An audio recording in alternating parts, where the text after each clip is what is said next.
আসসালামু আলাইকুম প্রিয় লিও মেসি ফ্যান্স।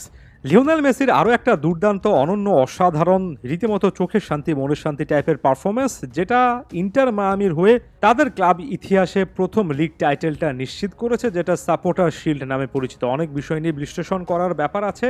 আপাতত লিওনেল মেসির গোল মোমেন্টগুলো ব্রিলিয়ান্ট, সেই মোমেন্টসগুলো একটু ক্যাপচার করার চেষ্টা করি, সেটা একটু ব্যাখ্যা করার চেষ্টা করছি। লিওনেল মেসি প্রথম গোলটা যে জায়গা থেকে করেছেন সেটা সত্যিকার অর্থে বেশি স্পেশাল এই কারণে যে ৩৭ বছর বয়সী লিওনেল মেসি ইয়াং দুজন ডিফেন্ডারের মাঝখানের সে স্পেসটাতে রীতিমতো টাসল করে ঢুকেছেন, সেন্টার ফরওয়ার্ড টাইপের একটা ফিনিশ করে এসেছেন এবং ওভারঅল লিওনেল মেসির লো সেন্টার অফ গ্র্যাভিটির কারণে বলটা তার কাছে কি পরিমাণ কন্ট্রোলে থাকে এবং ইনস্ট্যান্ট কি পরিমাণ কুইক থিঙ্কিং লিওনেল মেসি করতে পারেন সেটার একটা ক্লাসিক্যাল এক্সাম্পল এটা ছিল। অবশ্যই shout out for Jordi Alba, দুর্দান্ত একটা পাস তিনি দিয়েছেন। তার চেয়ে বড় কথা এখানে লিওনেল মেসি যে একটা ডিবক্সের রান মেক করছেন সেটা তিনি পিক করতে পেরেছেন। এখন লিওনেল মেসির ইনস্ট্যান্ট থিঙ্কিংয়ের সবচেয়ে বড় যে জায়গাটা থাকবে সেটা হচ্ছে লিও মেসি সেখানে একটা স্পেস সামনে খুঁজে পেয়েছেন, দুজন ডিফেন্ডারের মাঝখানে স্পেসটুকু লিওনেল মেসি সেখানে বের করতে পেরেছেন এবং তিনি বুঝতে পেরেছেন এই মুহূর্তে তিনি রানটা যদি আসলে মেক করেন তাহলে ডিফেন্ডাররা ব্যাকট্র্যাক করলেও তিনি অফসাইডে থাকবেন না এবং তিনি তার এই বয়সটাতে যেখানে পেসটা অনেকটুকু স্যাক্রিফাইস করে ফেলেছেন বা করতে বাধ্য হয়েছেন, তারপরও এখানে একটা চান্সেস পাবেন। এই মুভমেন্টটার পরে লিওনেল মেসি যখন বলটা রিসিভ করলেন, প্রথমত রিসিভিংটাই অসাধারণ ছিল, যেটা লিওনেল মেসির খুবই ক্লোজ বডির সঙ্গে ক্লোজ কন্ট্রোল সিচুয়েশনে ছিল, বলটা খুব দূরে ছিটকে পড়েনি। তারপরে লিও মেসি বা পায়ে বলটা একটু ডান দিকে মুভ করানোর চেষ্টা করেছেন এবং সে মুভমেন্টের মাধ্যমে একজন ডিফেন্ডারকে কিন্তু সেখানে অনেকটাই আউটপেস করেছেন।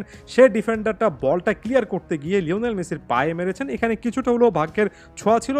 তারপরে লিওনেল মেসি যে টাচটার মাধ্যমে ফিনিশ করে এসেছেন, সেই টাচটাতে যদি আপনি ফোকাস করেন, গোলকিপার কিন্তু ওই মোমেন্টে ভাবছিলেন যে গোলকিপারের বিপরীত পাশে অর্থাৎ গোলকিপারের বা পাশে শটটা লিওনেল মেসি নেবেন, কিন্তু লিওনেল মেসি তার পায়ের অর্থাৎ বুটের আউটার সাইডটা ব্যবহার করে ঠিক উল্টো দিকে মারলেন। এই যে লিওনেল মেসি এখানে এক্সেলারেট করলেন, দুজন ডিফেন্ডারের মাঝখানে স্পেসটা নিজে আদায় করে নিলেন, তারপর দুর্দান্তভাবে বলটা কন্ট্রোল করলেন এবং তারপর ফিনিশটা যে জায়গা থেকে করে এসেছেন ভিন্ন দিকে গোলকিপারকে পাঠিয়ে স্প্লিট অফ সেকেন্ডসে লিওনেল মেসির ডিসিশন মেকিং এখনও পিওর ওয়ার্ল্ড ক্লাস একজন নাম্বার 9-এর সাথে অর্থাৎ স্ট্রাইকারের সাথে আপনি কম্পেয়ার করতে পারেন।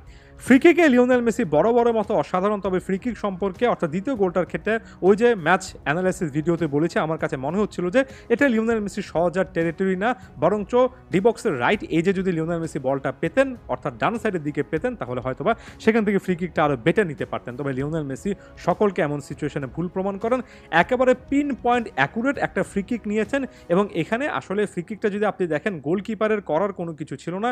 গোলকিপার এমন লিওনেল মেসির অনেক ফ্রিকিকের ক্ষেত্রে তাকিয়ে যেমন দেখেছেন এবারও সেটা করতে বাধ্য হয়েছেন। তবে এখানে মূল স্টোরি এটা নয়, মূল স্টোরি হচ্ছে কলম্বাস ক্রু সামনে যে ডিফেন্সিভ লাইন যে দেয়ালটা তৈরি করেছিল, সত্যিকার অর্থে এই ওয়ালটা বেশ বাজে হয়েছে, ওয়ালটা আরেকটু ডানে সরে থাকা উচিত ছিল। লিও মেসি সেই ভুলটাই কিন্তু তিনি বুঝেছেন প্রতিপক্ষের এবং সেখানে যে ওয়ালটা তারা তৈরি করেছে সে ওয়ালের সর্বশেষ যে প্লেয়ারটা রয়েছেন তার মাথার একটু বাইরের সাইড দিয়ে মেরেছেন, এমনভাবে মেরেছেন যে যাতে করে তিনি হেডেও বলটা ছুঁতে না পারেন এবং একেবারে এজটা পেয়ে গিয়েছেন।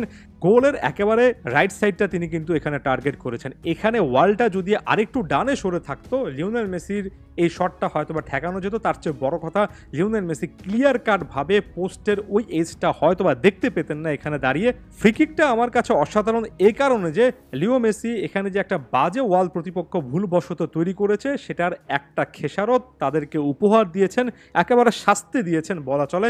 এ কারণে লিওনেল মেসি অনন্য অসাধারণ প্রতিপক্ষ, যেখানে স্লাইড ভুল করে একটু যদি অমনোযোগী হয়, এদিক সেদিক যদি হালকা একটা ভুল হয়ে পড়ে, এখানে শুধুমাত্র একটা প্লেয়ারের হয়তোবা অ্যাডিশনের দরকার ছিল, সেখানে লিওনেল মেসি এসে পানিশ করবেন, এমনভাবে পানিশ করবেন যে একদম নো মার্সি, কোনো রকমের ছাড় সেখানে দেওয়া হবে না। আর এজন্যই রেকর্ড 46টা ট্রফি এই মুহূর্তে লিওনেল মেসির কাছে আছে। ধন্যবাদ সবাইকে।